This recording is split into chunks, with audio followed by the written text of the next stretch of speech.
This is the OTB Television Network, a service of Capital District Off-Track Betting.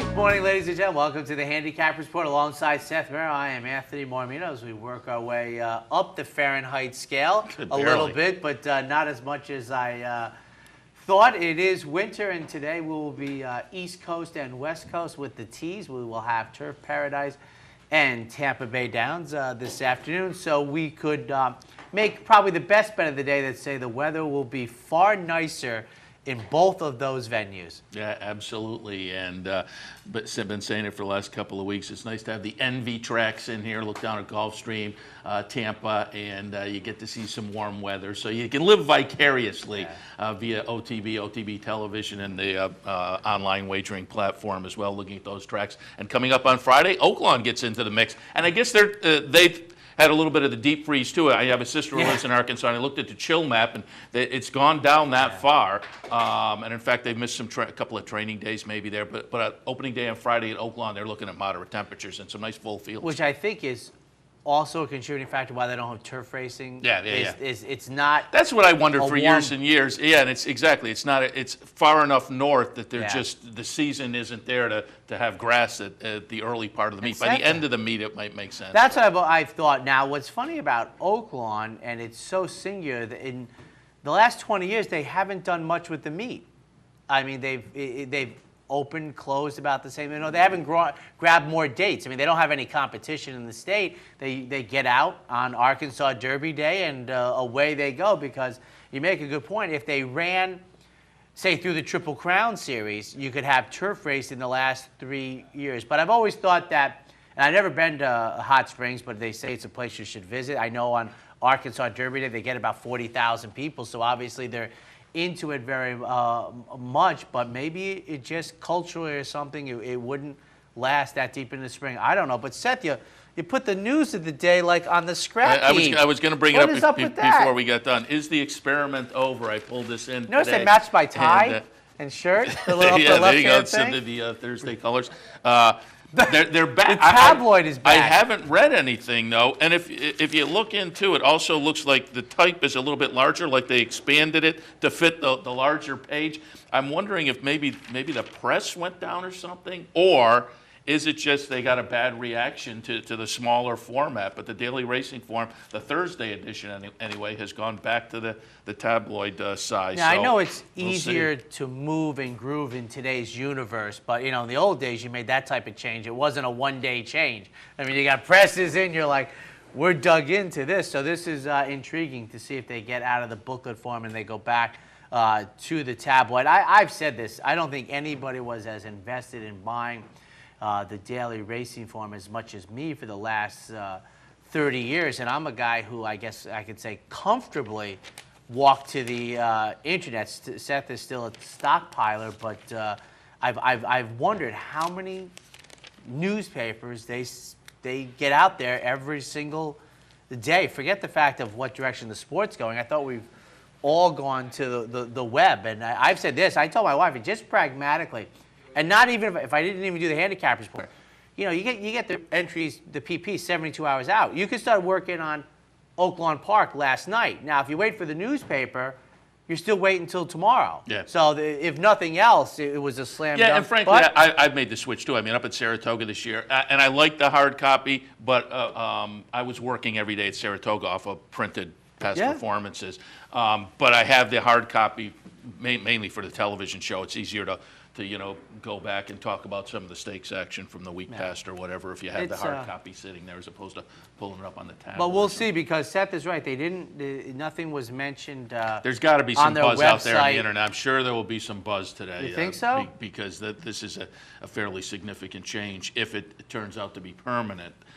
Even if it doesn't turn out to be permanent, I'm sure there'll be some buzz out there of folks saying, hey, what happened to the the racing forum today, going back to the tabloid. Well, the old Busby, what format. happened to the broadsheet one? We get some real old timers like me be like, I want the full spread. So we'll see what the Daily Racing Forum gets on. He said Oak Lawn Park. They have over the last 10 or 15 years, their 3-year-old series has really certainly come to the forefront. And they'll get underway, and hopefully the weather will be nice. Yeah, and talk about expanding the meet. I wonder if they're just happy with where they are now, because they have that casino and the slots, the instant racing, which if you haven't seen those machines, they're slot machines. They say it's old races. It's like a little postage stamp size video of another race. You can't tell what's happening. So they're making so much alternative gaming money. I think maybe they're happy with where they are. They've been able to put some of that money into their racing, and as you say, their 3-year-old series has become very, very prominent on the Triple Crown Trail. So I think they're happy with it where they are. But yeah, if you get a chance to go down, I made the visit. I know it's funny about the Triple Crown Trail. When Smarty Jones was entering the starting gate for the Arkansas Derby, he had $0 because the Rebel, and that was another one of those dopey moves that the graded stakes made. The Rebel was ungraded, and now they've gotten to the point to show how much it's reversed. They've even gotten the Southwest, which is the 2-turn mile race typically run around President's Day. They've not only rightfully so, it's tomfoolery. The Arkansas Derby got back to grade 1, which was the Rebel got its grading back to grade 2, and the Southwest went from a listed stakes to a grade 3, really in about 4 or 5 years. So I think they heard the call of how kind of silly it was. And I'm just noticing, Seth, in the headlines that they're expecting warm weather for opening day at Oak Lawn Park, so the chill must be getting on. I saw this note, and just as a guy who has been around since he's been around, Wayne Lucas to receive the Eclipse Award for Merit. And the only reason I bring it up is I'm a big fan of his work. As I have told this story before, in 1989, I was actually an invited guest of his to the Kentucky Derby, so obviously I'm a fan of his work. But boy, I'll tell you, that was a long time in coming for a man. How many people in life changed the game? And he changed the game, but he had many, many, many detractors going back really for the first 20 years of his operation. But now he's the genteel old gentleman of the game. He's going to get an Eclipse Award of Merit, which to me, like I said, I'm a big fan. He changed the game. He raced girls against boys when it seemed appropriate, and he ran his horses. I know that was the big complaint for many people. He ran them too much. But Wayne Lucas to get a special Eclipse Award this year, and ironically enough, probably the same night that his 3-year-old will win the 3-year-old championship. Yeah, and as you say, he was very controversial with some segments of the racing community for a long time. He was one of the first guys who had multiple stables across the country at the scale he had him on. But now he's become kind of an elder statesman of the game, and he's a go-to guy on these big race days for the media. He always gives good quotes and whatnot, and it looks like he's probably going to be back in the mix again this year. They came out with those early nominations for the Louisiana Derby about a week or so ago, and I think he had 5 or 6 nominated, and he's based at Oak Lawn, so I'm sure he'll be in that series as well. And I did want to bring up, I was looking for the notes while you were talking, Gold Hawk, the two-year-old from last year that attracted my attention. The Asmussen runner, owned by the same connections that own Tapiture. They're both based down at Fairgrounds, and it was going to be interesting to see where they went. Obviously, you would want to not meet up early on, so I was speculating the past couple of weeks that Gold Hawk may be up to Oak Lawn, but no, they made the decision. Gold Hawk will kick off 3-year-old campaign in the LeCompte down at Fairgrounds. Tapiture, they haven't decided what's next. You know, Gold Hawk, interesting horse. He won the last race of the fall meet, the November meet, I like to call it Churchill Downs. Well, nice effort. And one of the things I liked there was he was a debut horse who beat, I think, the next 5 or 6 horses. All were at least making their second start. I think a couple were making their third start.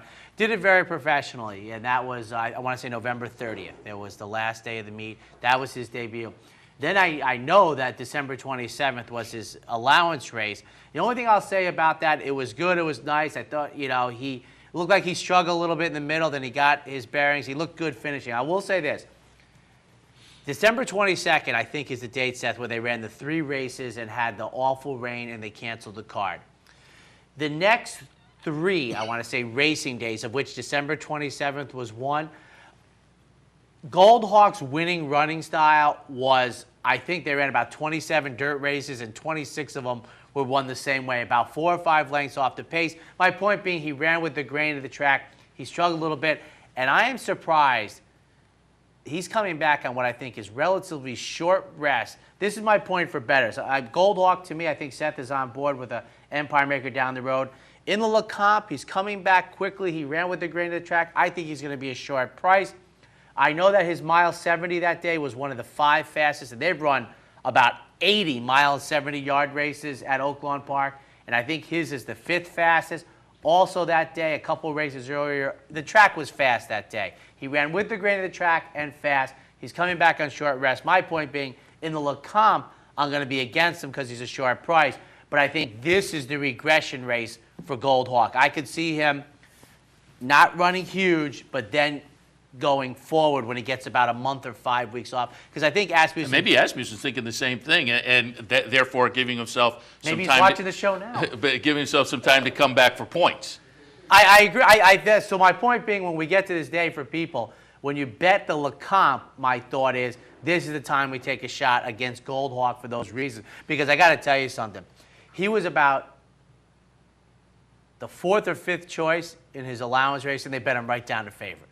I mean, they bet him, so they're going to like him in the LeComp. But look out, he ran with the track. He's coming back on short rest, and obviously, you know, they're thinking bigger fish to fry. So this could be the Achilles heel race for me. Yeah, but it'll be fun to watch where those two go. Tapiture, Goldhawk, same connections, and they're both talented. So, and I think the speculation that I had it with Jeremy Plonk last week that one or the other will wind up in Oaklawn, and maybe they'll bounce back and forth. But that you would think that would being based out down in Fairgrounds. Absolutely. Asmussen certainly runs plenty of horses up at Oaklawn. It seems because like when's the LeComp? Is it a couple weeks? 18th. The 18th. Yeah, as I said, the Southwest is always around President's Day. All right, we will take a look now at some of the racing action for this afternoon. I'm going to pull up my past performances here for Turf Paradise. Yes. That's where we're going to kick off a little later on. I'll take a look at Tampa Bay. But the Turf Paradise opener for this afternoon is going to be a B-level claimer, $3,000 tags, 4-year-olds and up, going 5.5. And I don't want to put the cart before the horse, but there's this card to me today. I love thinking outside the box. As I said, I don't know if you saw it, but I think I have 2 mile-and-a-quarter races on the dirt today. How often do you say that in the United States with, by the way, extremely interesting conditions? In the opener this afternoon, out Phoenix Way, 1, 5, and 7, kicking it off. La Heat, good for them, not so much for us. Goes to the post this afternoon off of, you know, basically in every other good effort, and we are at the good side here. 2 races back, did finish 4th, but only got beat 2 lengths. A nice effort. Regressed a little bit after that. Now takes the drop down. I've talked about this. You know, something we've had to learn watching big-time racing in New York is how different the claiming game has been played really for 40 years around the country, where the dollar amount always used to be the be-all, end-all, but you know, at smaller venues, it's really about the conditions, and I think we're getting class relief for $3,000 this afternoon. We do draw the rail, but we're going 5.5, so I'll take number 1, La Heat, in the opener. For second, number 5, Haitian Hero. Couple of good runner-up positions, 2 and 3 races back.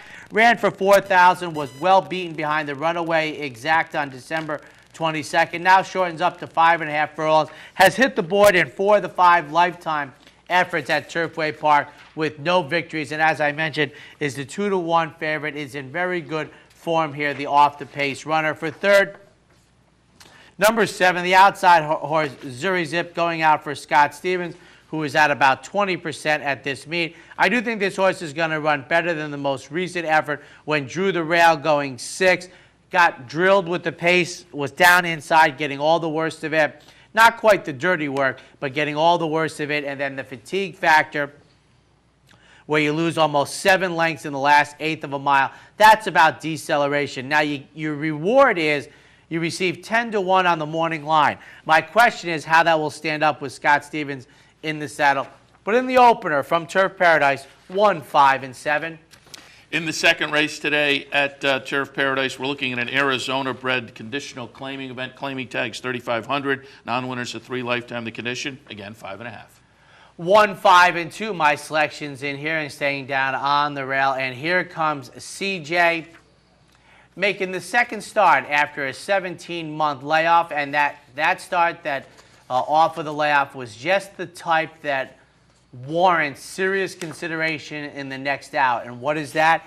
That is, you press the pace, you show some good early speed, and then whether it's inactivity or preparation, you just collapse the final third of the race. So it looks poor on paper, but very understandable in the big picture. Now, the race I don't like off a 17-month layoff is you continue on and you're in a dogfight, and then you get the serious muscle regression. Here, it's like a nice workout. You go 4 furlongs, your jock gets something out of it. You see your horse is still able to run after 17 months, and you pack it up, you wrap up on the horse, and you just let the others run away from you, and it's not indicative of what might happen the next time. Usually you get rewarded in the price, and that's what we have on the number 1 horse, who's 8-1 in the morning line, my top pick. And here comes CJ. For a second, number 5, Mo Rock. 1 for 11 lifetime at Turf Paradise, but 2 races back, a very good effort at nearly 13-1. That was in restricted Arizona-bred allowance, non-winners of 3 lifetime. For third, number 2, Fort Bowie goes out for the 9th career start. Has really only had 1 poor effort to date. That was 2 races back at nearly 30-1 in allowance company. At this level under Scott Stevens most recently, just got beat 2 lengths at 5-2, 1-5-2 in the second. Third race today at Turf Paradise, a calendar condition claimer, $3,000 tags, 4-year-olds and up. They'll go a quick 4.5. Yes, 3, 8, 6, my selections in here. And number 3 is Devils of Fleet, coming out of multiple races at Turf Paradise of late. And, you know, we did finish off the board most recently, but very understandable. We got a poor break, found himself shuffled way back in a field of 10 last early. Tried to cut out a trip after that. Was able to get within a couple of lengths of the winner while finishing off the board. Previous to that, a sharp effort in a runner-up position. So you have 2 good efforts in a row. Forget the final running placing in the most recent effort when taken in full view of the entire trip. I thought it might have been just as good as the runner-up the race before. So number 3, Devils of Fleet, my top pick. For second, number 8, Wowie Maui. Only 1 start since August 10th. That was a 5.5 furlong beaten favorite at Turf Paradise on October 28th. But this horse was in good form, winning by a pole at Emerald Downs off of refreshing. Now it comes off of refreshing once again. Maybe we won't win by a pole, but hopefully be competitive. For third, number 6, Warren's Boulevard. Going to the post for the 58th time, 43rd time at Turf Paradise. Just got beat a neck most recently, going 5, cuts back to 4.5, where it hit the board in consecutive races, 2 and 3 back. 3, 8, 6 in the third from Turf Paradise. Fourth race today is an optional claiming event. Claiming tags, $20,000. The condition non-winners of 2 other than fillies and mares, 4-year-olds and up, 3/4 of a mile. Be intrigued to see how the good people wager on this race, because this is one of my favorite races of the day. 7, 2, 4 as we go to the outside. Number 7 is Forestry's Delight, who, yes, is an offspring of the brilliant sprinter Forestry. This afternoon, runs for a claiming tag for the first time, because in the career debut last March was in one of those maiden optional claiming races I talked about on Monday. Not eligible to be claimed. No wonder. You win by 4 in the debut. You had the goods. Since then, 3 good efforts before a poor effort most recently. I am a little surprised they come back for the tag. So maybe the for sale sign is out, and I'm leery of that. Now, usually you think about the horse being a short price. So at least getting 6-1 on the morning line intrigues me. That running for a tag this afternoon after a poor effort, but remember that was preceded by 3 very good efforts. So maybe it's a throwout race and we get to 6-1. For second, number 2, Queen Kate, going to the post for the 4th time. Won the career debut, went in under the optional claiming tag at $30,000. Then came back and beat winners the first time. Then was laid off for 2 days shy of 10 months. Now, did come back to run third, beating less than a length in the comeback race. But unlike horses that press the pace and maybe have serious muscle regression, this horse was an off-the-pace runner and sort of fell into the third-place finish. Now, the horse still could have muscle regression and could suffer from that comeback race, but I'm a little less worried with this running style. For third, number 4, Making My Mark, going out after scoring a victory 2 back, then came back and just got beat at nearly 12-1 in very good form right now. 6 career starts, been off the board twice. One of those was on a turf race, so very good dirt form for my third pick. 7-3-4 in the fourth. Fifth race this afternoon at Turf Paradise is a starter allowance, $7,000 level. These are 4-year-olds and up. They will go 1.25 miles. And it's the first of 2, which sort of intrigued me. So then I was like, well, it was one of those for fillies, and they're not. Then you look at the conditions. All horses must compete in all divisions offered to be eligible to advance the remaining marathon series. If you get a chance, the next time you have Mr. Chamberlain on, I'd be intrigued to know what this series is, where it culminates, etc. Because obviously it's not the type of classification we see too often. And that's why and the reason I got intrigued by this is, if you look, they're both moderate field size, I think, with at least the same abbreviated condition, because it's not like one's for fillies and one's for mares. It's the same thing. So I'm sort of intrigued at the 5th and 6th race and this marathon series they have at Turf Paradise. But for betting a race, it's 3-4-2 for me.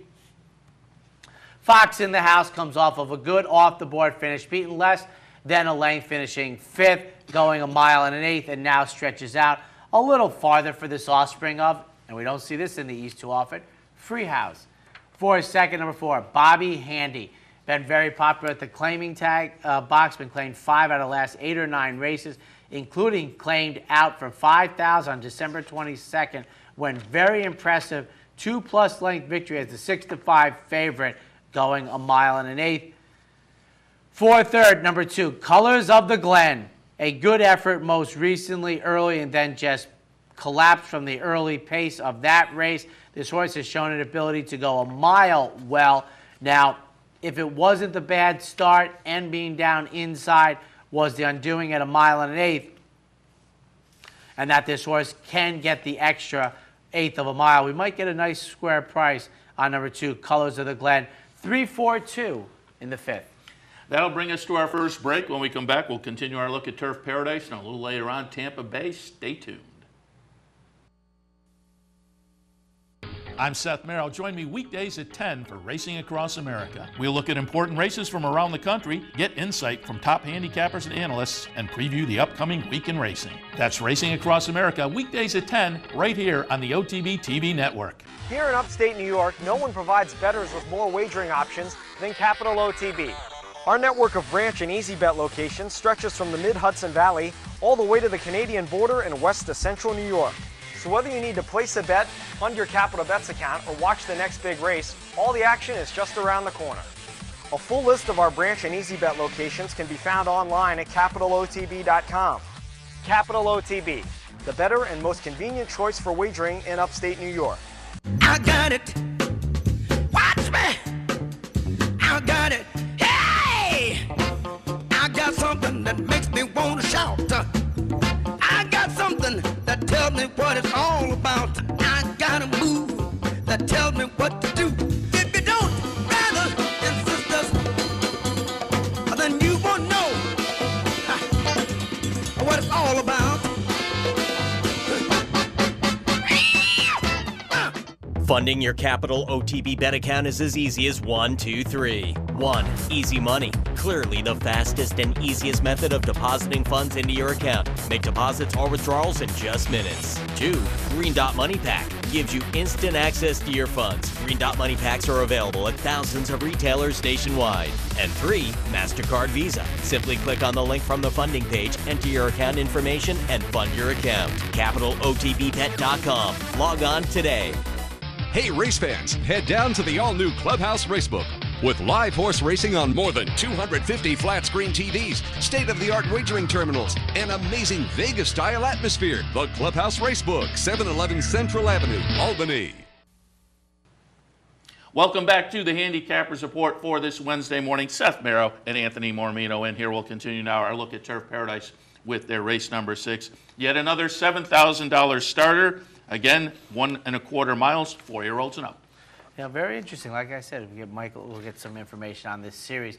5, 7, and 2 Roses for Ben gets my top pick. In 0 for a dozen last year, ladies and gentlemen. And some of those at Turf Paradise, but the most recent effort at 1 1/8 horse was claimed out of it, and a very good losing effort, going 9 furlongs, finished 6 beaten 2 lengths. Like our chances here to break that losing streak. For second, number 7, Thunderclap Newman. First off the $5,000 claim and a victory on December 22nd. I'm starting to think that these were the races that were in this series for this marathon. They all seem to be coming out of these 1 1/8 races. I'm wondering if 1 3/4 is next. For third, number 2, Have a Cigar. Claimed 2 races back for $3,200. Horse has been razor sharp. Last 5 efforts, never out of the exacta. 8 starts at Turf Paradise, 6 of them in the exacta. Now this is a Lionheart trying to go 10 furlongs, but maybe the speed component will aid in that adventure. 5, 7, 2. We have another starter, 7,000 in race number 7, but this time the 4-year-olds and up will be going 5 1/2. Apparently not part of these sprint series they have out there. And once again, I know it's January 8th, but I do think it's clever that for those who have started for a claiming tag of $4,000 or less in 2013 or the first 8 days.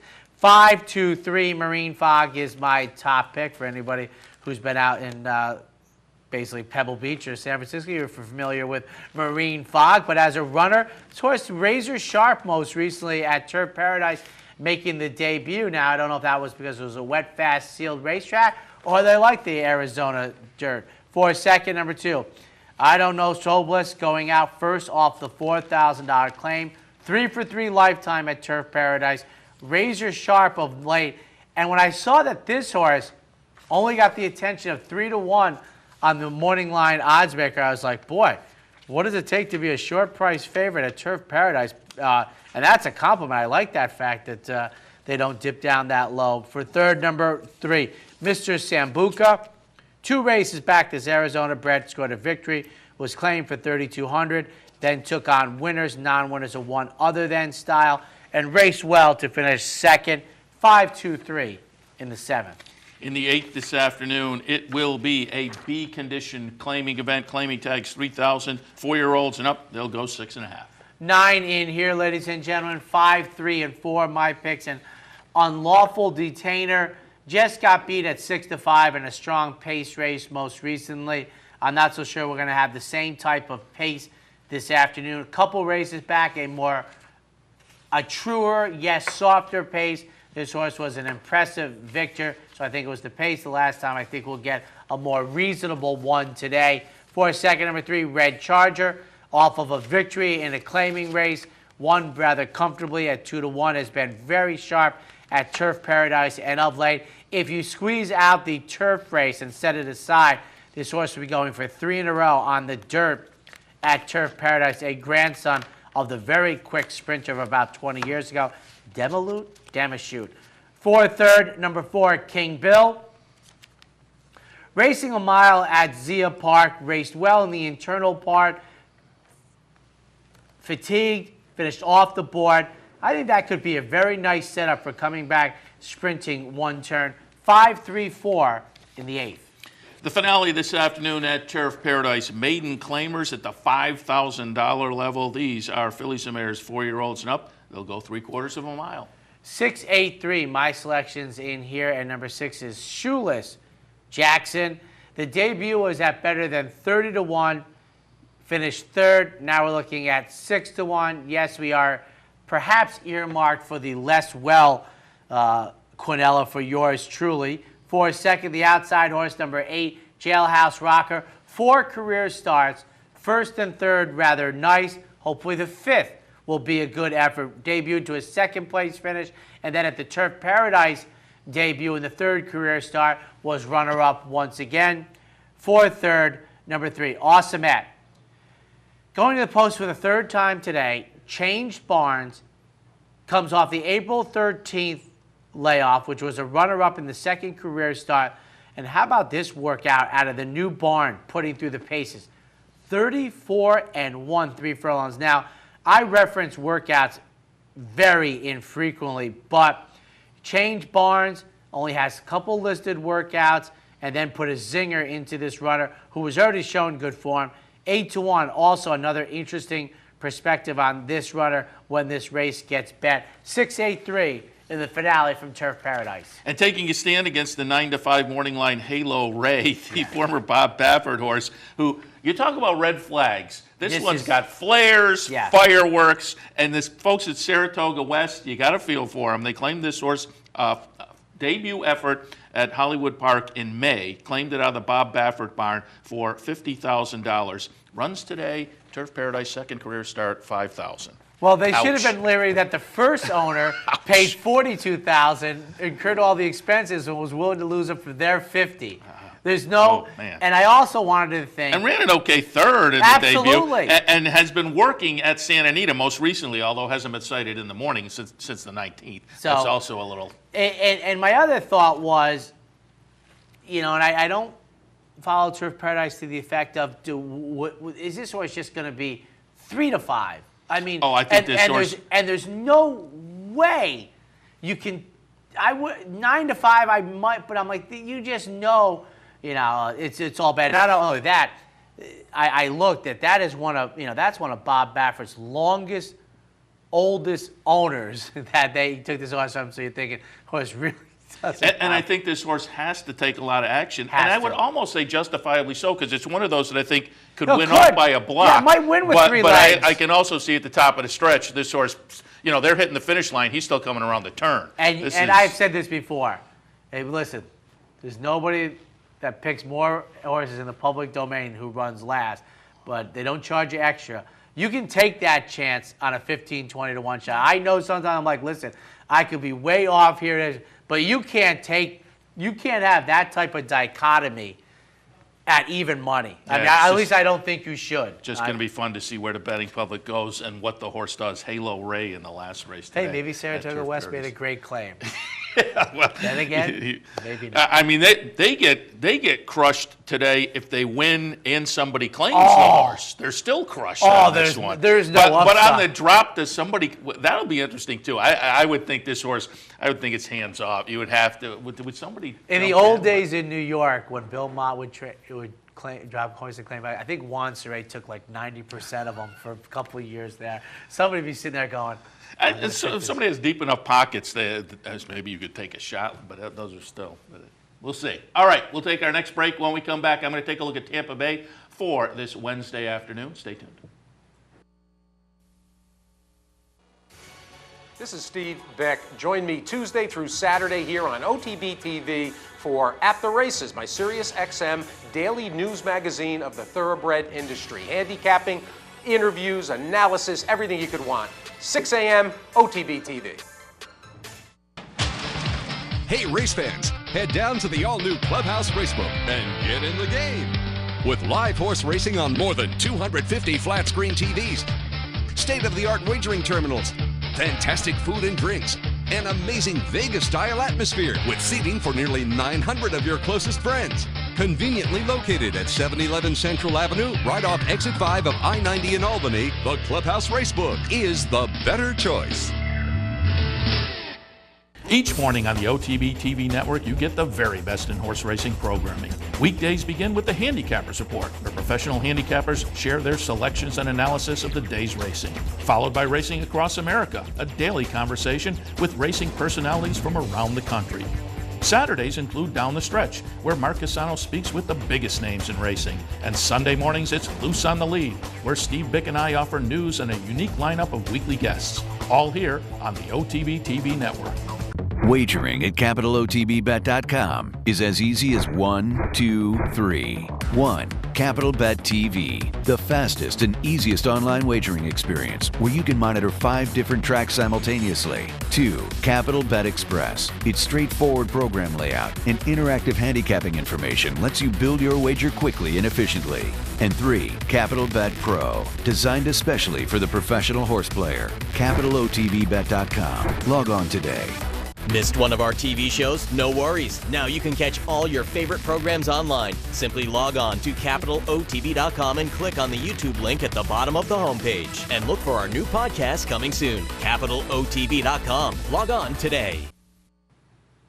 Welcome back, ladies and gentlemen, to the Handicappers Report alongside Seth Merrill. I am Anthony Mormino, Turf Paradise in the book. Now going to take a look at Tampa Bay this afternoon, ladies and gentlemen. The opener, one of my favorites. I know it's not, you got all the trees and everything, but I like what Tampa does with their races. You know, they give you that head-on split screen, which I'm a trip guy, so head-ons, especially out of sprint races, is very, very valuable. We're going to have Phillies and Maris claimers in for 8,000, non-winners of 2 lifetime, coming out of the trees at Tampa Bay Downs, which means 7/8. Now, I've interrupted you before you. I guess I'm not interrupting because I haven't let you start yet. You interrupted yourself. I know, that's good. That's why I stuttered.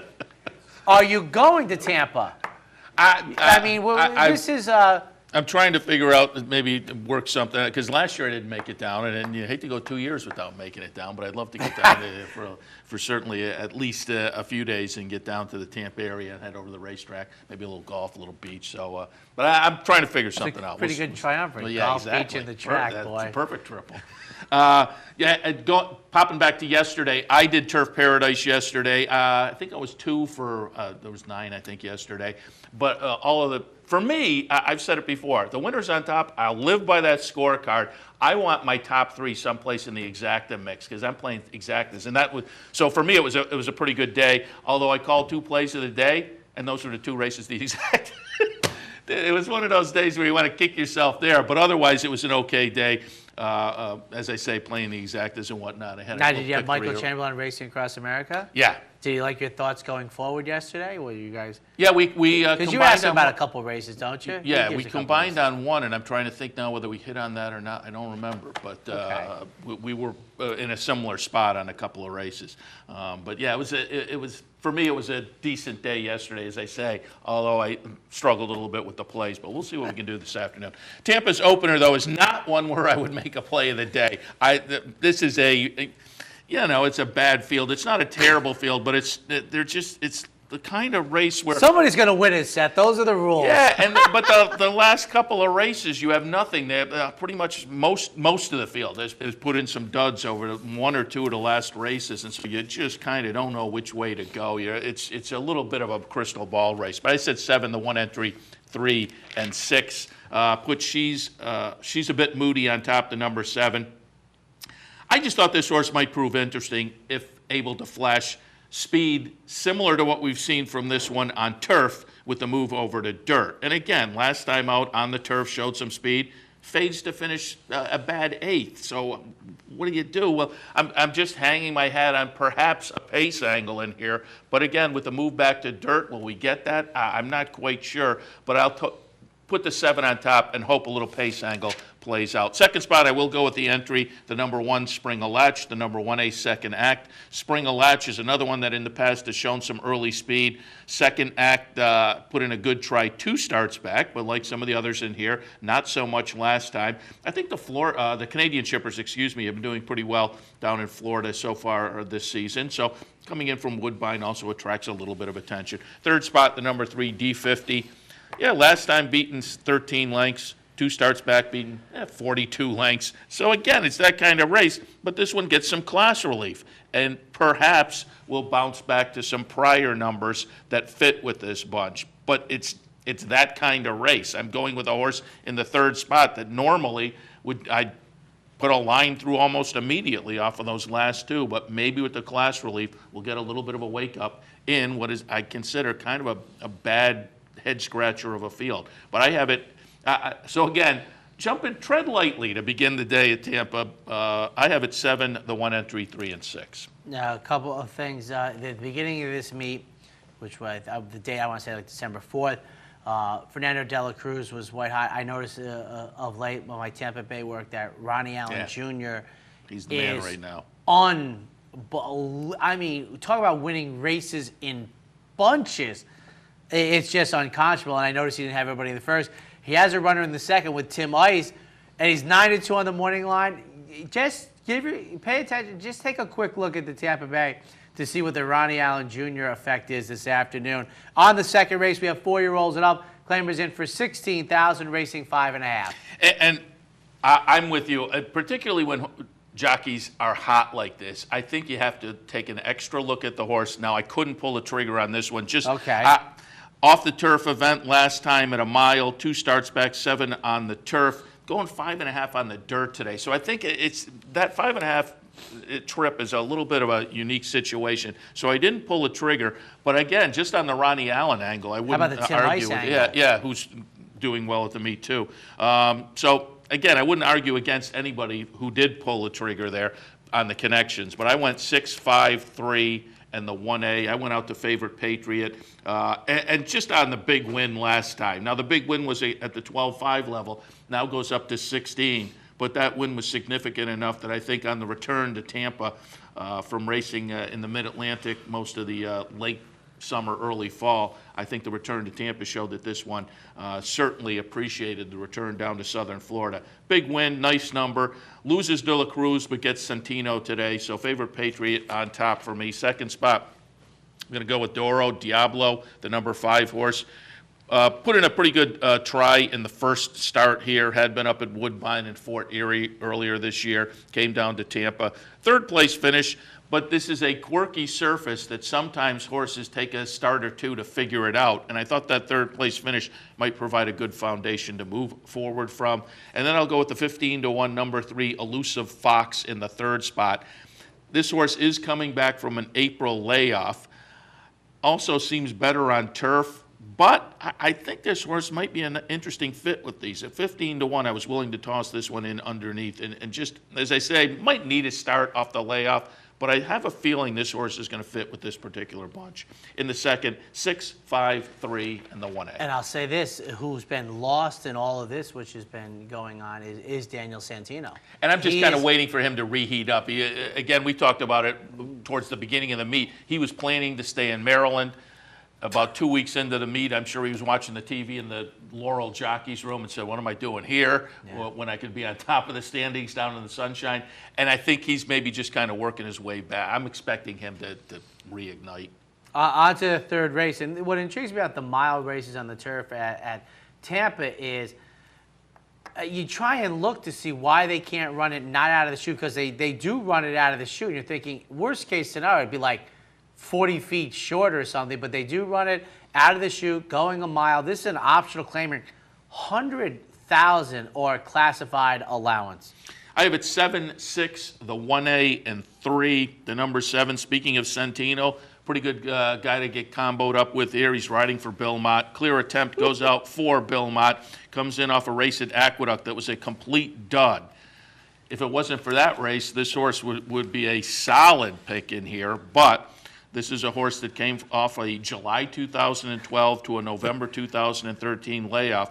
This horse just may not be that good anymore, but was in a little stakes race up at Aqueduct, so maybe that was just tough company to make the return effort in. Finds what should be much softer company today and has that race under the belt. I'm going to look for, at least hope for some improvement today from Clear Attempt, because I think there's some back class here, and again, you have some potent connections. Second spot, the number 6, Blame Shifter. I think if you look at the numbers, this horse is clearly a contender, and I may wind up kicking myself that I didn't kick this one up a little bit. Trainer's doing okay at the meet. Mike Allen, not as good as Ronnie Allen, but certainly day in and day out, he's one of the work-a-day guys down there. But again, the trainer doing pretty well at the meet, and I think a horse that on the numbers is certainly going to be live down there. And then on the one entry, I much prefer the 1A Lavalley Twist.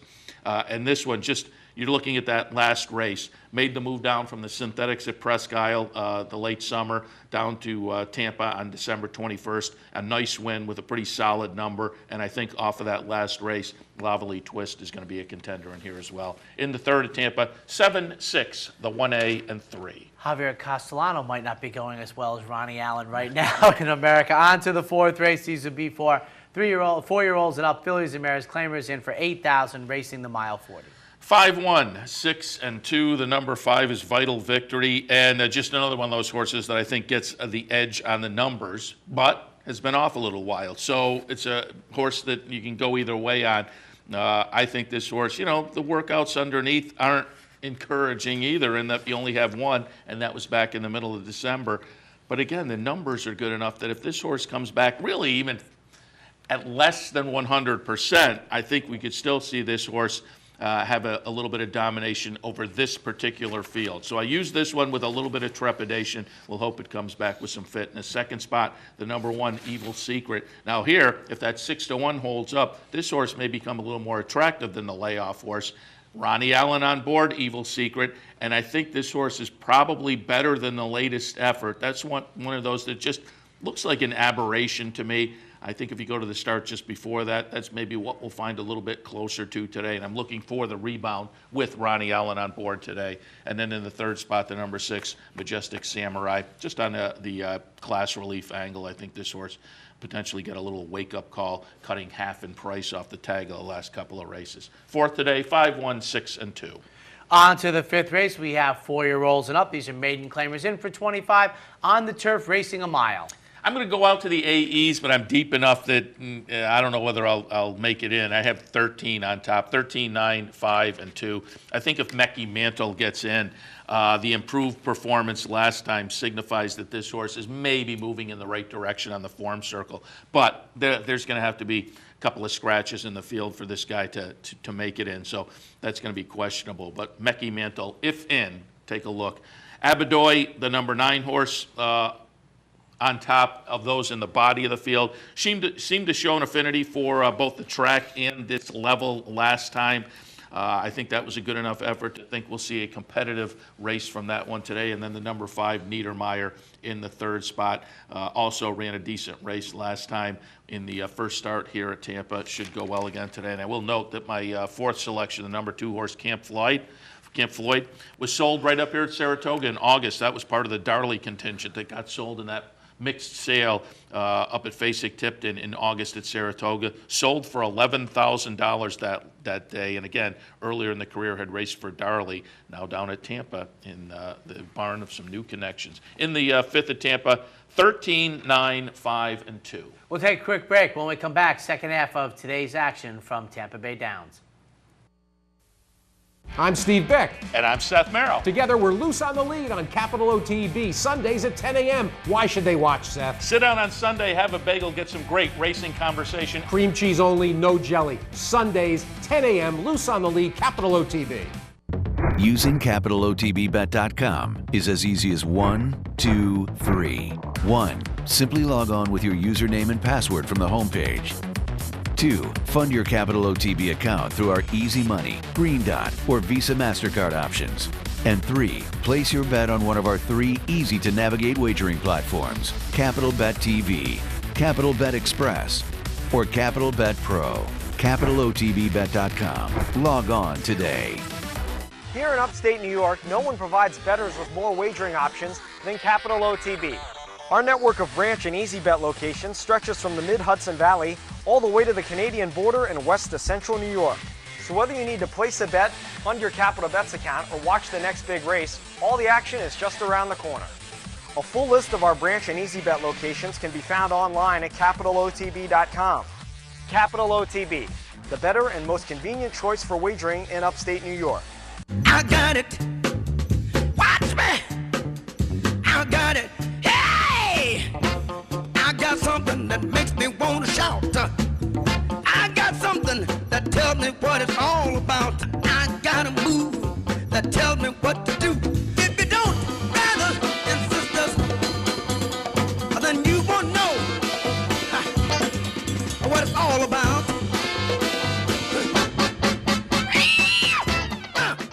I'm Mark Casano. Join me Saturday mornings at 10 for Down the Stretch. We'll inform, analyze, and welcome in the biggest names in racing. So join me Saturday mornings at 10 for Down the Stretch, right here on the OTB Television Network. Welcome back, ladies and gentlemen, to the Handicappers Report alongside Seth Merrill. I am Anthony Mormino, up to race number 6 at Tampa this afternoon. We will have 4-year-olds and up. Claimers in for $5,000. Non-winners since July 8th, racing 7.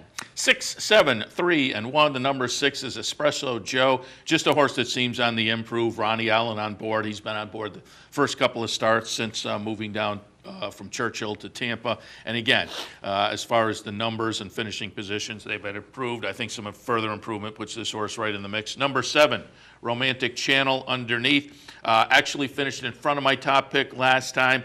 And I've said it before, sometimes we get too clever and, we're looking for the switch up, and they come in just the same way, so I may kick myself afterwards, but I think Ronnie Allen as opposed to Oriana Rossi. I'm going to give the little nod to, as we noted before, the red-hot Ronnie Allen in here. And then in the third spot, the number 3, Leroy's Pride, finished behind both of the top 2 last time after flashing some speed. I think speed always dangerous. And so when they string a couple together in that last race, you see a number of 1s. Sometimes they're just building up the fitness and they can hold on a little longer. Wouldn't shock me if this one wound up winning today. But again, don't want to get too clever and look for a whole shake-up in here. I have it 6, 7, 3, and 1 with my top 3 coming out of the same race last time. On to the 7th race. We have 3-year-old fillies, maiden special weights, racing a mile on the turf. And I'm going to do a play of the day in both of the next couple of races. I think they're both kind of fun. I'm going to do a win place on my top pick, the number 4, Violet Road. I'm going to box up my top 4 in here, 4, 3, 5, and 7. I'll jump in lightly because I don't have super confidence, but I find both of these races kind of interesting, the 7th and the 8th. Violet Road, I like this horse first time out of the box. I like it not only on the breeding, but obviously if you watch the show enough, when I see Jonathan Shepard and Augustin Stable, that attracts extra attention. First time out of the box, 16-1 down at Tampa back in the middle of December. Ran a good third that day. That was on the main track. I think kicking over to the turf with that race under the belt, I think Violet Road becomes very, very interesting. 10-1 on the morning line. We'll do a little win place, and again, use this one in the box. Della Robbia, the number 3 horse, gets in the second spot. It's Leal. Delacourt trains. This one had a sibling called Stentorian that won in its second career start. You have Tapit on top, so I think there's some nature and nurture that is kind of interesting in here. Third spot, Extra Approval.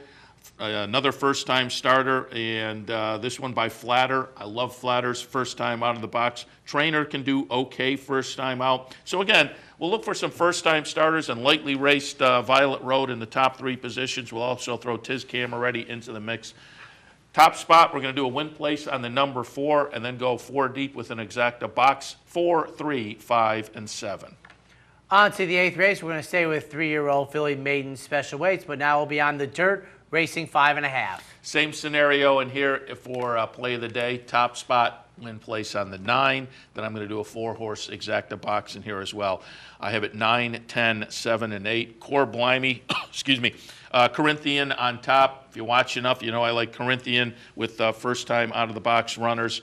The dam produced a sibling called Any Given Royal that was second in its first 2 starts. Took a few more starts to win. It was probably 6 or 7 starts before Any Given Royal won. But the 2 seconds in the first 2 starts says there's some precociousness on the bottom side of the pedigree as well. So I think there's nice nature and nurture. Core Blimey on top with a win place. We'll go out to the number 10, Belladini, in the second spot. 3 starts under the belt so far. Some nice speed shown in those races. Should be up in the hunt early and should be a contender coming down the stretch as well. And then another first-time starter in the mix, Flirting Clara, the number 7 horse. Had a sibling called Exclusive Clara that took 7 starts to win, but in those 7 starts, obviously there was a win, a second-place finish in 3/3. So 5 times in the money in the first 7 starts. Again, says some precociousness, so we'll throw that one in. And in our exacta mix, also Jay's 2-step halo. 8th at Tampa, win place on my top pick, the number 9. 4 horses deep in an exacta box, 9, 10, 7, and 8. And in this afternoon's finale, we have 4-year-olds and up fillies. The mare's entry-level allowance going 5 furlongs on the turf. 1, 4, 2, and 3 for me. The number 1 is Miss Dinah Lee. Just showed some nice speed in the return to Tampa last time. Jamie Ness, Midwest Thoroughbreds, very potent connections. Another horse with some nice early speed is the number 4, Gift Receipt. I think both of these horses will be out there prominent early. Just got to keep our fingers crossed they don't knock each other out. But the way jockeys go these days, I find that hard to believe. It still happens occasionally, but these guys do not like to go out and duke it out early, particularly. So we got a horse coming in from Churchill with some nice early speed. Gift Receipt in the second spot, and then the number 2, Miss Hard 10 in the third spot. I just think this is one of those that seems to be a good fit with this particular bunch. That last race was a dud. I think this horse is probably better than that. We'll look for a rebound. In the ninth today, 1, 4, 2, and 3. And that wraps up our look at Tampa Bay Downs this afternoon on Capital Off-Track Betting TV 12. Plenty of thoroughbred and harness action to bring you, kicking it off with Tampa Bay Downs at 12:25, followed by Laurel. Might be a little chillier there. Beulah going to give it a go. Turf Paradise, Portland Meadows, Dover, Northfield, Penn National, and Pompano getting underway at 7:05 this evening. Also, if you miss any of Seth or my selections, go to capitalotb.com. Click on the Handicappers Report. Get all of our selections for the Turf Paradise and Tampa action today. Also, capitalotbbet.com for our new, latest, state-of-the-art wagering platform for you to enjoy all of your wagering in the most convenient way possible.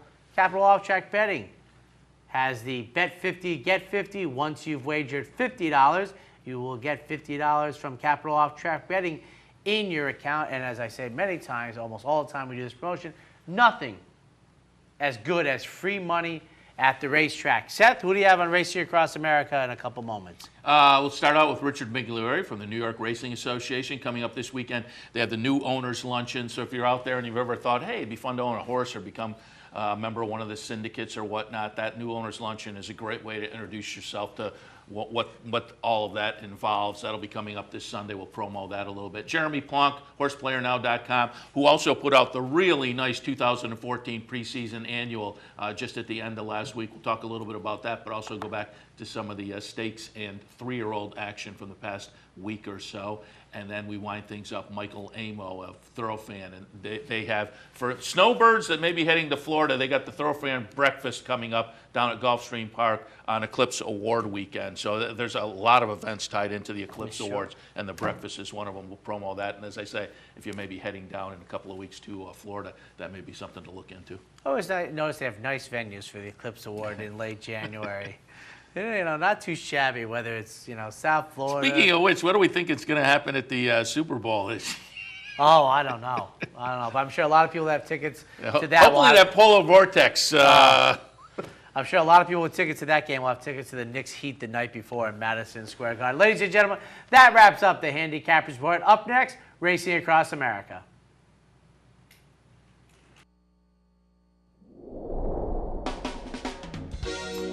You're watching OTB TV, a service of Capital Off-Track Betting.